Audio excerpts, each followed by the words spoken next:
So we continue with part 2 of today's lecture 4 on the topic of collection of solid waste. So as mentioned in the previous part of today's lesson, where we looked at the whole container system, we want to look at a few of the different types of whole container systems that are available to us.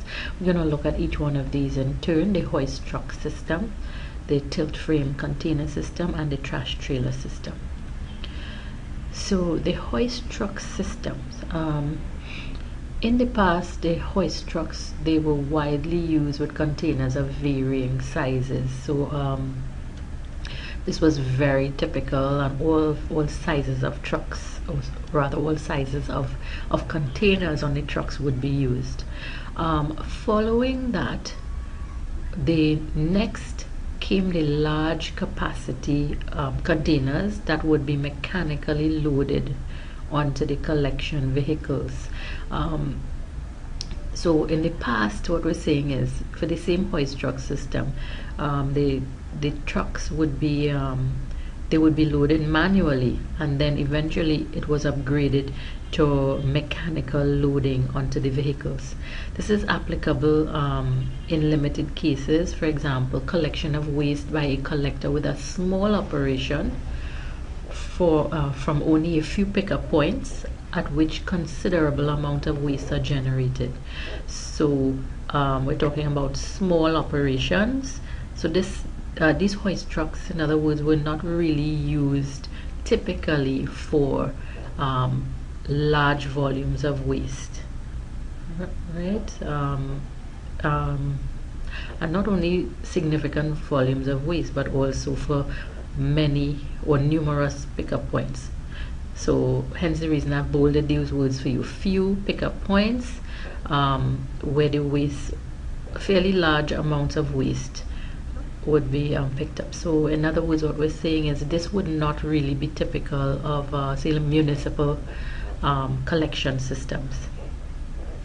So for such operations, the purchase of new and more efficient collection equipment cannot be economically justified. So you would not have found that there were too many new vehicles or numerous vehicles available of this type. And for the collection of the bulky items and industrial rubbish, such as scrap metal and construction debris, that are not suitable for the collection with compaction vehicles. So the compaction vehicles they're talking about is, many of us would have seen garbage trucks out there that the helpers would load the waste into the garbage truck, and while they're loading it, there's a mechanical compaction taking place during the process of loading. So if you really think about it, things like scrap metal and pieces of concrete and brick, you can't put those things in there, right? So you need to put it in a traditional open container, which the garbage could be properly secured for transportation.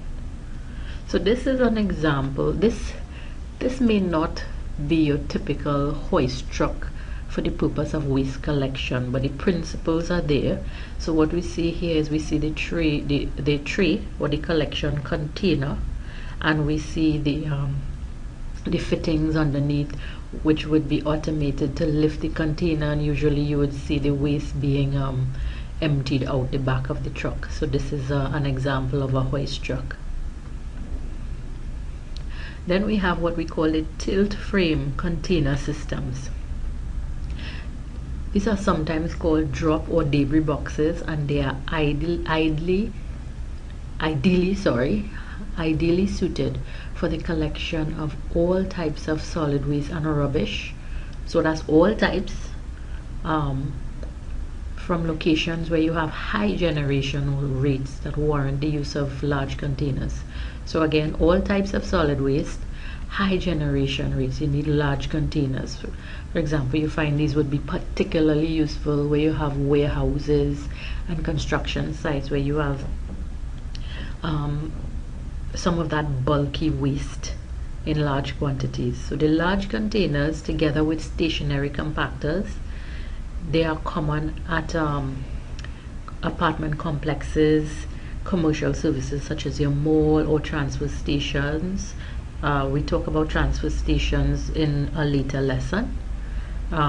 So these locations tend to generate large volumes of waste and bulky waste as mentioned before, so you need the large containers.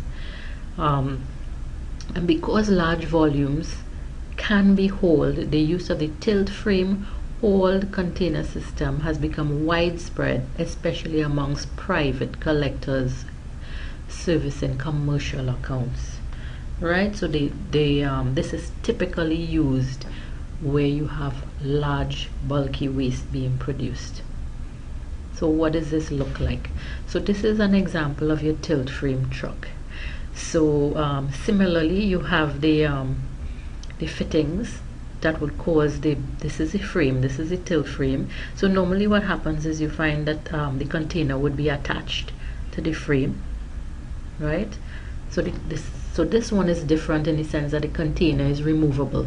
So the truck will go to the location where the container is, attach it, transport it, and then it will empty and remove the container and empty as the case may be, as is required. Okay, so this is an example of what a tilt frame truck would look like. I'm sure many of you would have seen some of these on the road. And then we have the trash trailer systems. So this application is similar to that of the tilt frame container system, but this is better for the collection of heavy rubbish. So heavy, you're talking about again, you're talking about heavy stuff like construction waste, sand, timber, scrap metal. Often used also for the collection of demolition waste at construction sites. So let's see what this one looks like. This is an example of the trash trailer system. So remember we said it's similar to the tilt frame truck, and here we see the we actually see a trailer system here. So the waste would be contained within this structure and attached to the tilt frame truck and transported to the location of disposal. So those were examples of the hauled container system. Now we're going to look at the stationary container systems. So the container system, the containers used for storage for waste which remain at the point of the waste generation, right? So this is stationary except when the collection services come to move the waste. So there are two types that we're going to look at briefly. There's a mechanically loaded collection vehicles and manually loaded collection vehicles, and we've mentioned both briefly already. So here we have another schematic where we will try to understand how this works. Again, this is a pickup point, and here we have our transfer or processing station. So this will be the final point here.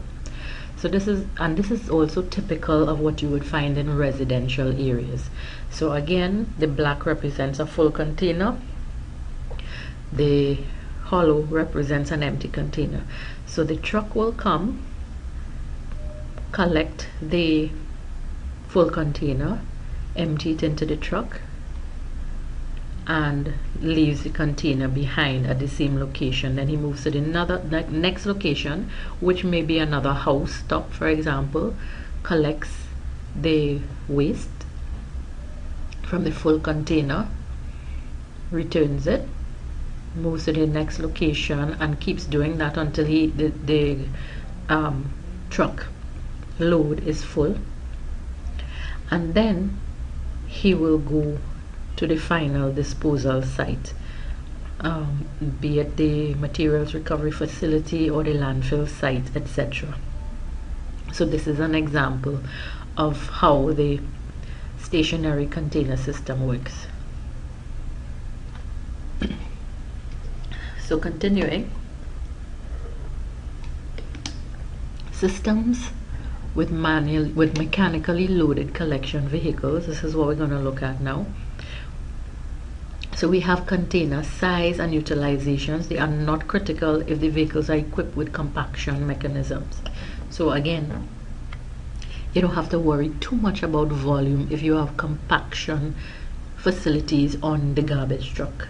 because it will reduce the volume of waste collected through compaction.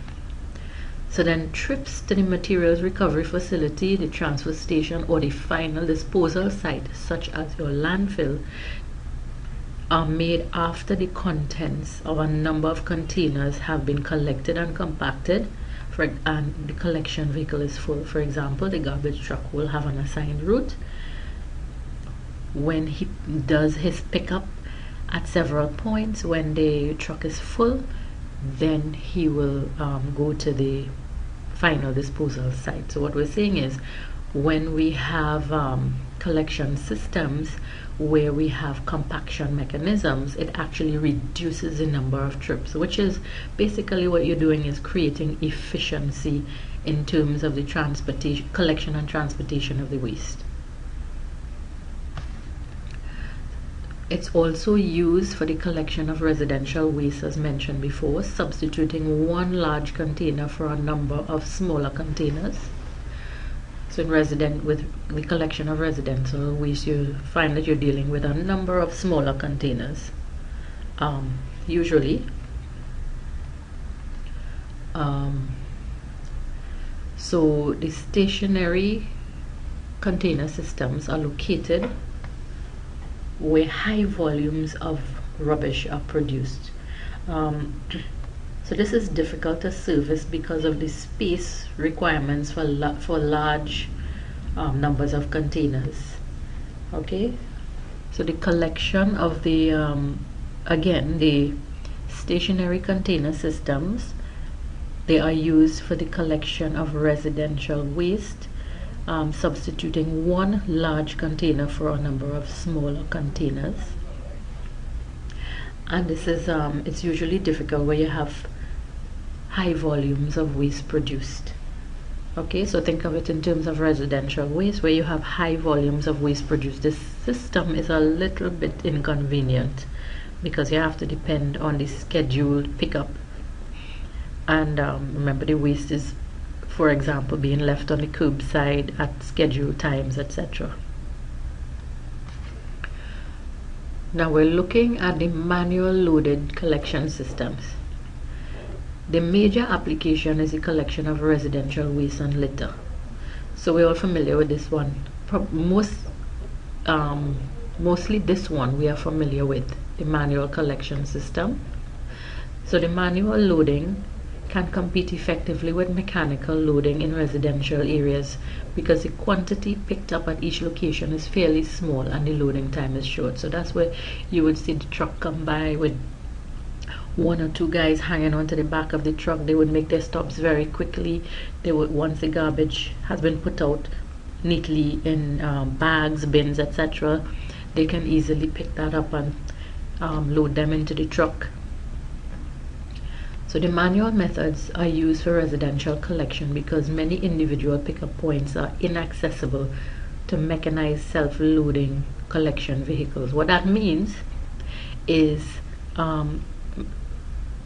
many parts of Trinidad, we find residential areas that may not have been well planned, or they may have been older settlements where you don't have roads that are easily accessible to vehicles, and therefore it is much easier to have the flexibility of having these helpers jump off of the truck, grab the waste and load them into the vehicles.